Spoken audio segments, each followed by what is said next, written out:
피파 온라인이라는 게임 아세요? 최고로 인기 있는 축구 게임 중에 하나입니다. 물론 요즘에는 현질 유도 논란에 좀 휩싸이긴 합니다. 이 피파 온라인에서는요, 선수를 카드처럼 사고 팔 수가 있는데 매해 최고의 활약을 펼친 선수들을 월드 베스트 플레이어 카드로 만들어서 출시합니다. 줄여서 일명 월베라고 부르죠. 작년에 후보에 오른 손흥민 선수와 반다이크입니다. 실력뿐만 아니라 인지도도 아주 높아서 굉장히 비싼 카드입니다. 이 두 선수는 잉글랜드 프리미어리그의 명문 구단인 리버풀과 토트넘에서 활약을 펼치고 있습니다. 리버풀은 작년 우승팀, 토트넘은 조금 하락세이긴 하지만 그 유명한 무리뉴 감독의 지휘 아래에서 올 시즌 좋은 모습을 보이고 있죠. 잠깐 부상으로 시달리긴 했지만 반다이크는 세계 최고의 중앙 수비수 중에 한 명. 재작년에는 전 세계 최고의 축구 선수에게 수여하는 그 유명한 호날두를 제치고요. 우리나라에서는 내 안에 놓고 경기장에 코빼기도 안 보여서 여론이 안 좋긴 합니다만 1위는 누구냐고요? 축구의 신 리오넬 메시입니다. 이건 못 이기죠. 축구는 몰라도 메시는 안다, 이런 분들도 계실 것 같습니다. 네, 이 손흥민 선수는요, 토트넘에서 통산 100호 골을 달성합니다. 이건 구단 역사상 비유럽인으로는 최초의 기록이라고 합니다. 현재 잉글랜드 프리미어리그에서 득점 순위 2위. 여러분, 말이 된다고 생각하시나요? 프리미어리그 득점 순위권에 우리나라 선수가 이름을 올리고 있습니다. 축구 좋아하시는 분들은 이게 얼마나 대단한 일인가 하실 겁니다. BTS의 빌보드 차트 1위까지는 아닐 수 있지만 그의 버금가는 대기록이라고 할 수 있죠. 전 가끔 순위표를 보고 놀라기도 합니다. 네, 여러분, 이 두 명의 최고의 스타 플레이어가 한국 땅에서 맞대결을 펼친 적이 있다고 하면 믿으시겠습니까? 월드컵이요? 아닙니다. 한일 월드컵 때 이 두 선수가 출전했을 리가 없죠. 올림픽이요? 그럴 리가요. 네, 피스컵입니다. 피스컵은 최고의 축구팀들이 펼치는 대회입니다. 그 무대는 무려 대한민국. 4회 대회 때부터는 유럽으로 진출해서 대결을 펼칩니다. 참가팀들의 면면을 한번 살펴볼까요? 레알 마드리드, 유벤투스. 축구 아시는 분들, 좋아하시는 분들이라면 한 번쯤은 들어보셨을 겁니다. 그 유명한 지네딘 지단의 원 소속팀들입니다.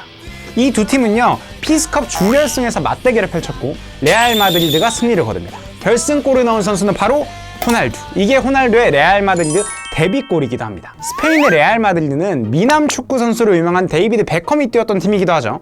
참 대단한 대회라는 생각이 듭니다. 2003년에 펼쳐졌던 초대 대회는 한국에서 진행이 되었는데 이때 당시의 우승팀은 네덜란드의 PSV 아인트호벤입니다. 어디서 많이 들어보셨다고요? 맞습니다. 해외 축구의 아버지, 해버지 박지성 선수와 이영표 선수의 소속팀이었습니다. 이 박지성 선수는 실제로 피스컵에 참가해서 맹활약을 펼치면서 팀을 우승시켰습니다. 그리고 대회 MVP에도 올랐죠. 박지성 선수의 수상 기록을 검색해보면 피스컵 골든볼 수상을 확인할 수가 있습니다. 지금도 말이죠. 네, 그뿐만이 아닙니다. 요즘이야 뭐 지소연 선수, 여민지 선수, 김민아 선수, 이렇게 여자 축구 스타들이 굉장히 유명하지만 여자 축구가 비인기 종목이라고 여겨질 때 여자 축구 대회인 피스 퀸컵을 개최하셨어요. 저도 실제로 봤던 기억이 납니다. 사인볼도 받았었는데요. 네, 아니 그래서 피스컵이랑 피스 퀸컵이 뭐냐고요? 참부모님께서 개최하신 축구 대회입니다. 참부모님께서는요, 어려서부터 축구를 참 좋아하셨다고 합니다. 축구팀도 창설하셨습니다. 바로 성남 미라천마 축구단입니다. 현재 성남은 시민구단이지만 그때 당시 성남이라는 K리그 최고의 팀이었습니다. 우리나라 프로축구 1부 리그인 K리그에서 3연패를 2차례나 거뒀습니다. 3년 연속 우승을 2번이나 한 것이죠. 이건 여느 구단보다 압도적인 우승 횟수를 기록한 팀이 바로 성남 미라천마였습니다. 실제로 K리그의 골수 팬들 사이에서는요, 2003년에 성남이라 천마 스쿼드를 K리그 역대 최강의 스쿼드로 꼽는다고 합니다. 정규리그 모든 경기가 치러지기 전에 일찌감치 조기 우승을 확정짓는 엄청난 경기력을 선보였다고 합니다. 성남이라 천마는 K리그 최초로 정규 시즌 우승 7회를 달성하였고 현재까지도 전북에 이어서 K리그 우승 횟수 2위를 차지하고 있습니다. 아시아의 최강의 팀을 꼽는 아시아 챔피언스 리그에서도 2번이나 우승을 차지했죠. 국내뿐만이 아닙니다. 축구의 명가인 브라질 리그의 아틀레티코 소로카바를 인수해서 성장시켰습니다. 당시 3부 리그에 소속이 되어 있었는데 3년 만에 1부 리그로 진출시키기도 했습니다. 이 팀은 1회 피스컵에도 참가했었고요. 이 과정에서 축구왕제 펠레의 펠레 축구재단과 협조를 주고받으면서 피스컵 대회 개최에 큰 힘을 실었다고 합니다. 그럼 참부모님께서 왜 이렇게 축구에 관심이 많으셨는가? 그냥 좋아하기 때문인가? 아닙니다. 대회 이름만 봐도 알 수가 있죠. 피스컵. 네, 맞아요. 평화를 위해서입니다. 스포츠는 원래 전쟁을 막기 위한 의미로 발전해 왔습니다. 올림픽의 역사를 살펴보면 이를 확인할 수가 있는데요. 고대 올림픽은 그리스의 여러 도시 국가들이 자신들의 국가의 위상을 높이면서도 동맹 관계를 더욱 공고히 하고자 하는 의미에서 개최가 되었다고 합니다. 이 기간에는 신에 대한 기념제와 감사제도 펼쳐진다고 하죠. 스포츠 정신, 올림픽 정신이 화합과 평화인 데는 이러한 이유가 있다고 할 수 있겠습니다. 네, 그 중에서도 축구는 전 세계인이 가장 사랑하는 스포츠입니다. 여러분, 올림픽보다 월드컵 중계방송을 보는 사람이 2배나 많다는 거 혹시 알고 계신가요? 참부모님께서는 전 세계인이 사랑하는 축구를 통해서 화합을 이루려고 노력하셨습니다. 실제로 국제축구연맹인 피파는요, 사실 마피아 소굴이라고 합니다. 이 정치적인 개입이나 사적 이익이 판을 치고 있죠. 종교단체들의 외압도 강합니다. 스포츠 정신의 위배가 되는 모습이라고 할 수 있겠습니다. 참부모님께서는요, 이런 사태를 보면서 굉장히 안타까워하셨습니다. 화합과 평화의 상징인 스포츠가 되지 못하는 모습을 보시면서 말이죠. 그렇기에 피스컵을 개최하신 것입니다. 성남이라 천마가 한창 활약을 펼칠 당시에도 특정 종교단체들이 종교색을 문제로 비난을 가하거나 반대 성명을 내기도 했었습니다. 그러나 그때 당시 성남이라 천마는 소속 선수 및 스태프들에게 어떠한 종교 행위도 강요하지 않았으며 구단 내에도 통일교도가 전혀 존재하지 않았던 것으로 알려져 있습니다. 아틀레티코 소로카바 축구팀은 2015년 펼쳐진 최초의 남북 공동주최 국제축구대회인 평양국제유소년 축구대회에 참가하기도 했었습니다. 이 대회에서 경기도팀이나 강원도의 선발팀이 외국팀과 경기를 펼칠 때는요, 북측에 있는 응원단이 동포 이겨라를 외치면서 한국 선수단을 응원하는 모습을 보이기도 했다고 합니다. 오로지 평화와 스포츠만을 위한 참부모님의 정신을 여기서 엿볼 수 있습니다. 실제로 스포츠가 가진 힘이 얼마나 큰가를 보여주는 사례가 있습니다. 여러분, 드록바 아시나요? 네, 맞습니다. 코트디부아르의 영웅, 첼시의 레전드 드록신 드록바입니다.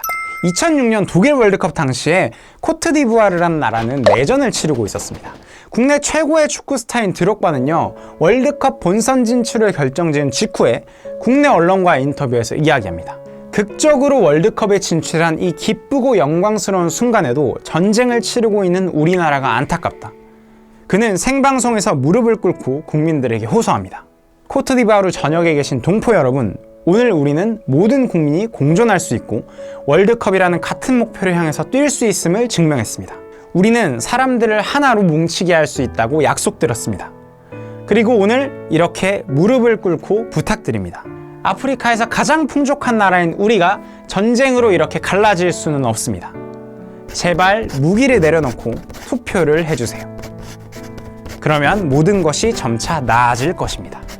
네, 그의 열렬한 호소를 통해서 실제로 내전은 멈췄습니다. 사람들이 그를 드록신이라고 부르는 이유입니다. 은퇴 후에도 그는 사비를 털어서 학교나 병원을 세우면서 코트디부아르를 위해서 힘썼습니다.